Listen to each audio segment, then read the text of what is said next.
Good morning, folks, and welcome to the pre-market insight for March 5th, 2020. Once again, we're coming in hot on the futures. Let's take a look at the charts. We're looking at the S&P 500 futures, and we're currently down just at about 63 points, a little bit off the lows at around 38. We were down about 71 points on the open, and as you can clearly see looking at this chart that we have ahead of its 10-day 30-minute chart, all we've done is actually essentially sold down into this consolidation area that we were building a lot of value for yesterday. Most notably important, it is actually under this prior area of consolidation that we had the day before in the overnight session. This building out a value between 30.98 and 30.50 or so. And so yesterday, once we began to build value underneath, we hypothesized that perhaps this 3102 level, which was the closing high of yesterday's session after the Federal Reserve announcement was hit the wires of the 50 basis point rate cut. 3102 was the closing high, although we did have an intraday high of 3137.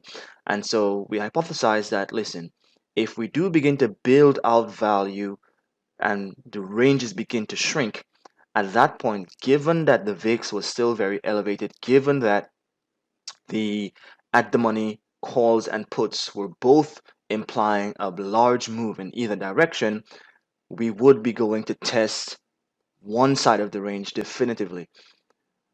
We got up to just about a high of 30.99, what was it?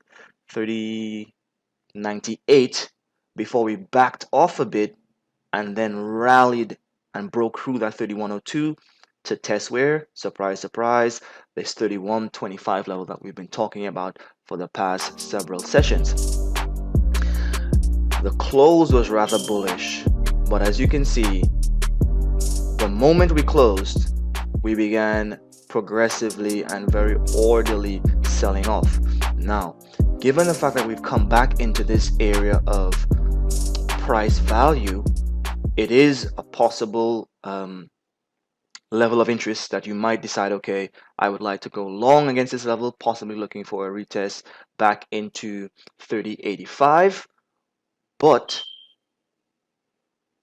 given the fact that we broke to the downside, just about touching yesterday's the low of this consolidation at around 30.32, use that definitively as your stop, because if we break below 30.32, there is nothing keeping us from seeing 29.80 once more back into this 29.73 to 74 level that we spoke about, the prior day's low at 29.73. Keep it simple, smarty. We are in a very elevated volatility environment, which means that the ranges are going to be expanding, and they have expanded. And so portfolio management, money management, and risk management best practices would include using smaller position sizes. Because you can actually, with the expanded range movement, gain just as much as you would have had using a larger position size in a low volatility, low range environment. So definitively protect yourself, protect your account, preserve your financial, emotional, and mental capital for high risk to reward opportunities in this market. Be safe out there today, guys.